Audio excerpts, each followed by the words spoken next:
Hello students, welcome back to computer science exam correction.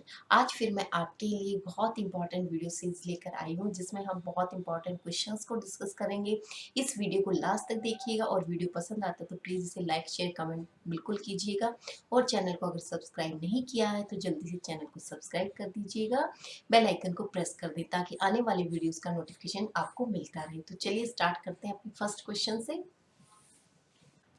Yes, this is our first question. How many states can be process be in? ठीक है, एक process के अंदर कितनी states होती हैं?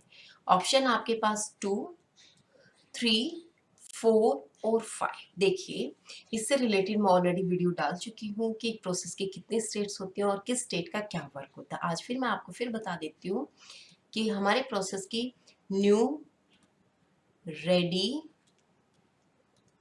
Running, wait और टर्मिनेट, ये 5 स्टेट्स होती है किसी भी प्रोसेस की जब कोई प्रोसेस एग्जीक्यूट हो रहा होता है। और हर एक प्रोसेस के अगर स्टेट के बारे में आप डिस्क्रिप्शन चाहते हैं तो प्लीज़ मेरा वीडियो देखिएगा जो आपके एग्जाम के लिए बहुत ही हेल्पफुल है। तो अभी आपके लिए आंसर है हमारे पास कि कितनी स्टेट्स है, 1, 2, 3, 4 एंड 5। तो option D will be correct option. Our next question is part of a program where the shared memory is accessed and which should be executed individually is part of the program जो share memory को use करता है और individually वो execute होता है। ठीक है, सेमाफोर, डायरेक्टरी, क्रिटिकल सेक्शन और म्यूचुअल एक्सक्लूजन। ठीक है, तो देखिए सेमाफोर क्या टेक्निक है जो हमारी सिंक्रोनाइजेशन की प्रॉब्लम्स को सॉल्व करने में हेल्प करता है। डायरेक्टरी आपका एक सिंपल वो जिसके अंदर हम बहुत सारी डायरेक्टरीज को रखते हैं वो आपकी डायरेक्टरी होती है। क्रिटिकल सेक्शन क्या होता है? क्रिटिकल सेक्शन में क्या होता है कि हमारे पास ये एक ऐसा मेमोरी का एरिया होता है जिसके अंदर हम प्रोग्राम को एग्जीक्यूट करते हैं। ठीक है, पार्ट ऑफ अ मेमोरी। ठीक है, पार्ट ऑफ अ मेमोरी होता है जिस पार्ट में हम अपने प्रोग्राम को एग्जीक्यूट करते हैं उसको हम क्रिटिकल सेक्शन बोलते हैं। और at a time only one process ही इस क्रिटिकल सेक्शन में एंट्री कर सकता है। अगर कोई दूसरा प्रोसेस क्रिटिकल सेक्शन में एंट्री करना चाहता है तो उसको वेट करना पड़ेगा। कब तक? कि जब तक उसका पहले वाला जो प्रोसेस एग्जीक्यूट हो रहा था वो उसको फ्री नहीं करता। ठीक है, तो क्रिटिकल सेक्शन ही आपका आंसर होगा क्योंकि ये पार्ट ऑफ द प्रोग्राम मतलब वेयर द शेयर मेमोरीज, यहाँ पर एक शेयर्ड मेमोरी होती है जिसको आपका प्रोग्राम एक्सेस करता है और इंडिविजुअली ही रन होता है। इसमें कोई मोर देन वन प्रोसेसेस आप एग्जीक्यूट नहीं कर सकते हो। सो क्रिटिकल सेक्शन आपका आंसर रहेगा इस क्वेश्चन का। और म्यूचुअल एक्सक्लूजन क्या होता है? म्यूचुअल एक्सक्लूजन एक टेक्निक है जिसमें जो हमें क्रिटिकल सेक्शन में एंट्री कराती है। ठीक है, तो म्यूचुअल एक्सक्लूजन में क्या होता है कि एट ए टाइम एक ही प्रोसेस क्रिटिकल सेक्शन में एंट्री करे तो वो जो हमें कंडीशन फुलफिल कराता है वो हमें म्यूचुअल एक्सक्लूजन कराता है। Fine, so option C will be correct for this question. Next is window is a operating system. देखिए इस टाइप का क्वेश्चन बहुत बार आ जाता है और आसान सा देखने में है। ठीक है, तो विंडो क्या है, किस टाइप का operating system? Pre-emptive, multi user और रियल टाइम। ठीक है, तो विंडो देखो नॉन प्रीएम्प्टिव तो हो नहीं सकता। ठीक है, क्योंकि ऑफ विंडोज में अगर कोई रनिंग काम चल रहा होता है हम उसको स्टॉप करके दूसरा काम अपना स्टार्ट कर सकते हैं। तो जो टेक्निक है ये कौन सी होती है? ये टेक्निक होती है प्रीएम्प्टिव, जिसके अंदर हम ऑलरेडी जो रनिंग टास्क है उसको स्टॉप करते हैं और नई टास्क एग्जीक्यूट कर सकते हैं। ठीक है, तो ऐसा हम विंडोज ऑपरेटिंग सिस्टम के अंदर करते हैं। ठीक है, तो विंडोज ऑपरेटिंग सिस्टम क्या होगा? मल्टी यूजर होगा। कई बार क्वेश्चन माइंड में आता है कि यार मल्टी यूजर भी है, रियल टाइम भी है। ठीक है, तो रियल टाइम ऑपरेटिंग सिस्टम अलग होते हैं। ठीक है, जो रियल टाइम के साथ ही काम करते हैं, जैसे फ्लाइट सिमुलेशन में आपके रियल टाइम ऑपरेटिंग सिस्टम काम आते हैं। ठीक है, तो इसने तो जस्ट एक आपसे पूछा है कि विंडो किस टाइप का ऑपरेटिंग सिस्टम, मल्टी यूजर क्या? मल्टी यूजर ऑपरेटिंग सिस्टम आपके अलग टाइप के होते हैं। ठीक है, तो प्रिमिटिव और नॉन प्रिमिटिव दो टाइप है जिसमें से प्रिमिटिव जो है आपका विंडोज ऑपरेटिंग सिस्टम होता है। So option B will be correct. Our next question is which page replacement policy suffer from Belady anomaly, ये क्वेश्चन भी बहुत बार देखने को मिलता है। कौन सी पेज रिप्लेसमेंट पॉलिसी है जो ब्लेडी अनोमली को से सफर करती है? LRU, LFU, FIFO और ऑप्टिमल, ये सारे के सारे एल्गोरिथम आपके पेज रिप्लेसमेंट एल्गोरिथम्स है। ठीक है, पेज रिप्लेसमेंट एल्गोरिथम है। तो सबसे पहले तो आपको पता होना चाहिए कि ब्लेडी अनोमली क्या होती है। देखिए, ब्लेडी अनोमली के अंदर क्या होता है, in which increasing the number of page frames result in increasing the number of page fault, जितने पेज फ्रेम्स की रिक्वायरमेंट बढ़ती है उतना ही आपके पेज फोल्ड अकर होंगे, डेफिनेटली होंगे, क्योंकि आपको पर्टिकुलर पेज क्या मेन मेमोरी के अंदर लेकर आना होगा। और जब एक पेज अवेलेबल नहीं होता मेन मेमोरी के अंदर और सेकेंडरी मेमोरी से मेन मेमोरी के अंदर जब लेकर आया जाता है तो पेज फोल्ड अकर होता है। ठीक है, तो इस तरीके से अगर बहुत सारे पेज फ्रेम्स की आपको रिक्वायरमेंट है तो बहुत सारे पेज फोल्ड अकर होंगे। तो इस फिनोमिना को हम कहते हैं ब्लेडी अनोमली। और ये जो ब्लेडी अनोमली की जो ये आपका फिनोमिना है, mostly FIFO page replacement policy में सफर करती है, फर्स्ट इन फर्स्ट आउट की बेस। ठीक है, तो आंसर जो होगा आपका ऑप्शन सी होगा। तो कई बार ब्लेडी अनोमली के बारे में भी पूछ लिया जाता है और कई बार ये क्वेश्चन भी पूछ लिया जाता है। तो यहाँ से आपके दो क्वेश्चन है स्टूडेंट्स, ध्यान रखना। Our next question is, cache memory is high speed memory, low speed RAM, non volatile RAM और high speed RAM। देखिए, हाई स्पीड रजिस्टर, लो स्पीड रैम, नॉन वॉलेटाइल और रैम। हाई स्पीड कैश क्या होता है? ठीक है, कैश मेमोरी बहुत ही fast memory होती है। ठीक है, और जो हर एक सिस्टम के अंदर आपका जो मैन्युफैक्चरर होता है वो फिक्स करके देता है और ये आपकी प्राइमरी मेमोरी का ही पार्ट होती है। ठीक है, तो प्राइमरी मेमोरी के अंदर कुछ ऐसा पोर्शन होता है जिसको हम कैश मेमोरी कहते हैं। कई बार स्टूडेंट्स कंफ्यूज हो जाते हैं इस केस में, इसलिए मैं आपको बता रही हूँ कि प्राइमरी मेमोरी का ही पार्ट होता है कैश मेमोरी, जो कि फास्ट स्पीड एरिया होता है जहां से सीपीयू बहुत ही कम डेटा को एक्सेस करता है, लेकिन जितने डेटा को एक्सेस करता है वो बहुत क्विक वे में एक्सेस करता है। ठीक है, तो आंसर होगा हमारा high speed RAM. Cache memory क्या, हाई स्पीड रैम, क्योंकि मेन मेमोरी का ही आपका पार्ट होता है। ठीक है, देखिए आपकी एक्सप्लेनेशन के लिए, cache memory operates between 10 to 100 times faster than RAM. ठीक है, 10 से 100 टाइम्स फास्टर होती है आपकी रैम से, requiring only a few nano second to respond to a CPU request. तो सीपीयू को रिस्पॉन्स करने में कितना टाइम लगता है, इसको सिर्फ कुछ ही नैनो सेकंड का टाइम लगता है। The name of the actual hardware that is use for cache memory is high speed static random access memory.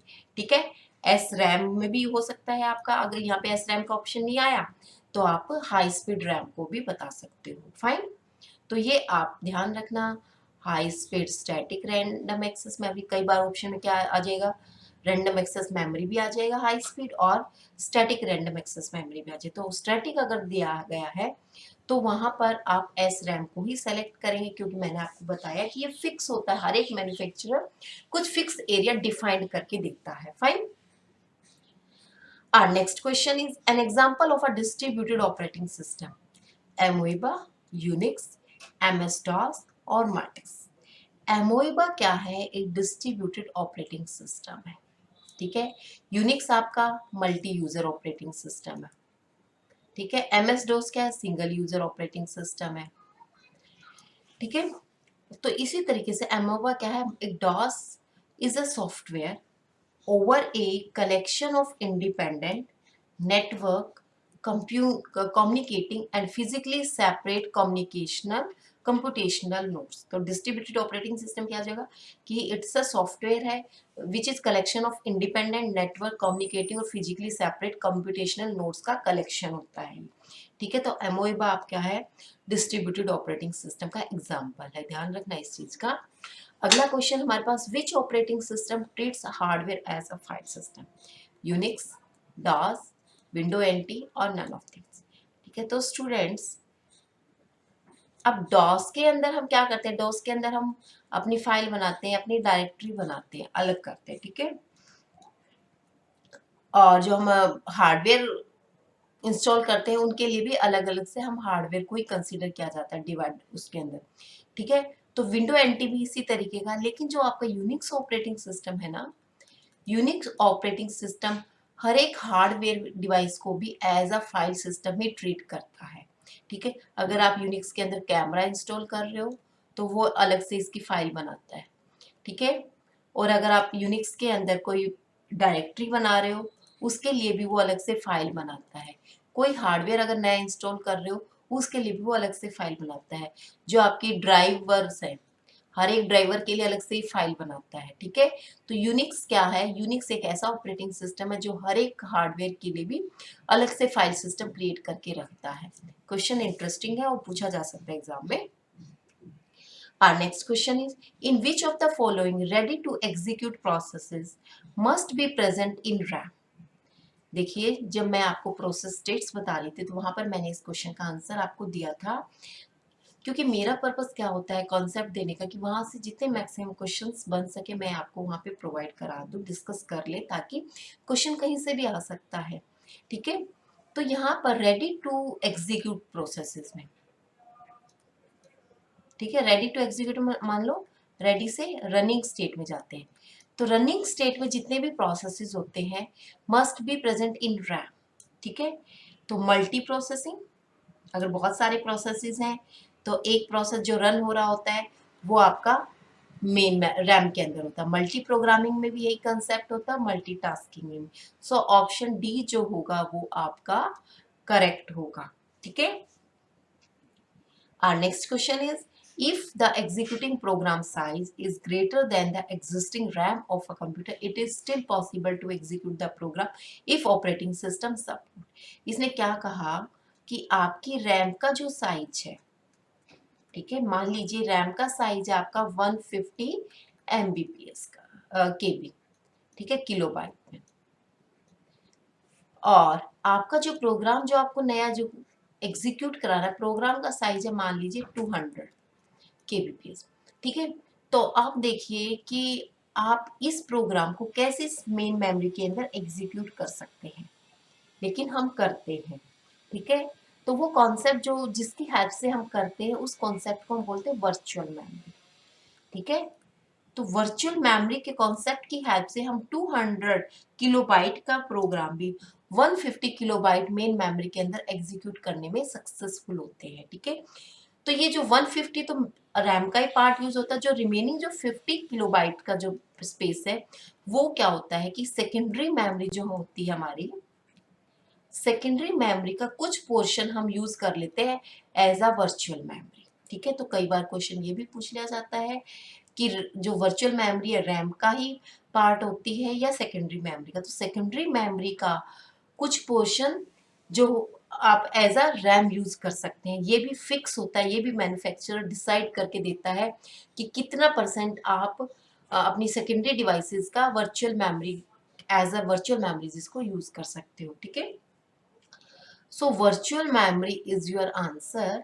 तो यहाँ पर मैंने दो चीजें डिस्कस की थी, एक की थी मैंने कैश मेमोरी और एक की थी मैंने वर्चुअल मेमोरी, जो अभी हम डिस्कस करते हो। वर्चुअल मेमोरी क्या होता है, सेकेंडरी मेमोरी का पार्ट होता है, और कैश मेमोरी आपके रैम का ही पार्ट होता है, ठीक है, स्टैटिक रैम का पार्ट होता है। तो इस ये क्वेश्चंस जरूर पूछे जा सकते हैं, इन क्वेश्चंस पर।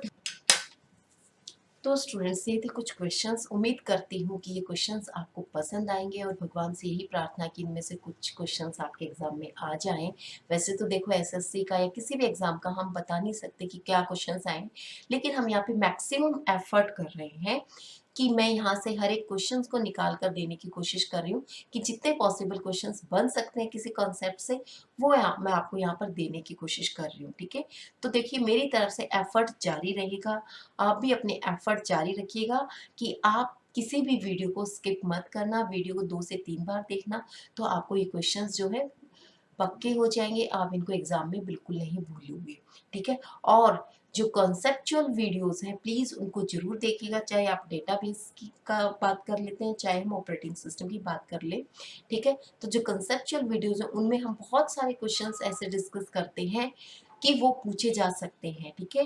तो जब आप एग्जाम की प्रिपरेशन करते हैं तो एमसीक्यूज के साथ कंसेप्चुअल आपकी क्लियर होने चाहिए। कंसेप्ट अगर क्लियर है तो कई बार एमसीक्यूज का नहीं किया हुआ क्वेश्चन भी आप उसको कर लेते हैं।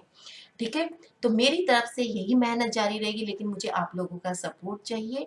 आप लोग अगर मुझे सपोर्ट करेंगे तो मैं और भी अच्छे से एफर्ट लगा के और मेहनत करके, मुझे लगेगा कि बच्चे बहुत सिंसियर हैं, बहुत मेहनत कर रहे हैं, तो मैं भी उनकी किसी तरीके से अगर हेल्प कर सकती हूँ, तो मैं एक जरिया अगर बन सकती हूँ तो मैं ज़रूर बनूँ। तो मेरी आप भगवान से यही दुआ है कि जो जो बच्चे टेस्ट की प्रिपरेशन कर रहे हैं सबका सिलेक्शन हो जाए, ठीक है, और आप लोगों की अच्छी अच्छी जॉब्स लग जाए, ठीक है, तो आपकी पढ़ाई भी कहीं ना कहीं काम आ जाए, आपको भी लगे कि हाँ हम कुछ पढ़े थे तो हमने कुछ पाया है। लेकिन देखिए यहाँ पर ऐसा नहीं है बिल्कुल भी कि आप सोचो कि थोड़ा सा पढ़कर एग्जाम में क्लियर हो जाना है। आपको बहुत सारे बच्चों में कुछ ही बच्चे सेलेक्ट होते हैं, और वो बच्चों को सेलेक्ट करने का क्या होता है कि वो बच्चे बिल्कुल ऐसे होते हैं कि जिनमें किसी चीज़ के कॉन्सेप्ट की कमी नहीं होती, वो हर लेवल पे अपनी अच्छे से प्रिपरेशन करते हैं। तो उन चमकने वाले बच्चों में से आपको होना है, यही मेरी विशेष है। आप मुझे लगातार सपोर्ट करते रहिएगा, मैं आपके लिए ऐसे ही वीडियोस बनाकर लेकर आती रहूँगी। तो आज के लिए इतना ही, मिलते हैं नेक्स्ट